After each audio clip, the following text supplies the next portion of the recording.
অবৈধভাবে ভারতে যাওয়ার সময় ধরা পড়েছেন একাত্তর টেলিভিশনের ব্যবস্থাপনা পরিচালক মোজাম্মেল হক বাবু এবং দৈনিক ভোরের কাগজের সম্পাদক শ্যামল দত্ত। পুলিশের ধারণা, তারা ময়মনসিংহের ধোবাউড় উপজেলা হয়ে সীমান্ত অতিক্রম করে ভারতের মেঘালয়ে যেতে চেয়েছিলেন।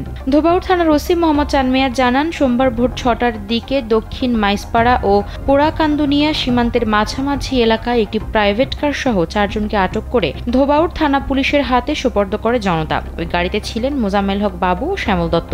তাদের সঙ্গে গাড়িতে থাকা একাত্তর টেলিভিশনের senior reporter Mahbubur Rahman, private car চালক মোহাম্মদ সেলিমকেও আটক করে ধোবাউড় থানা পুলিশের কাছে সোপর্দ করেছে জনতা। আটককৃতরা বর্তমানে পুলিশের হেফাজতে রয়েছেন।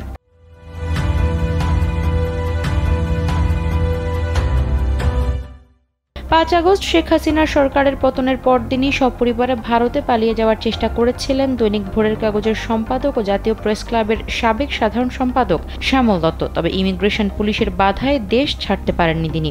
বৈষম্য বিরোধী ছাত্র আন্দোলন ঘিরে গণহত্যাকাণ্ডের ঘটনায় সাবেক প্রধানমন্ত্রী শেখ হাসিনা সহ 52 জনের বিরুদ্ধে আন্তর্জাতিক অপরাধ ট্রাইব্যুনালে তদন্ত সংস্থায় অভিযোগ করা হয়েছে। ওই গণহত্যাকাণ্ডে উস্কানি দেওয়ায় 32 জন সিনিয়র সাংবাদিককে অভিযুক্ত করা হয়েছে। ওই 32 জনের তালিকায় শ্যামল দত্ত ও মোজাম্মেল বাবুর নাম রয়েছে।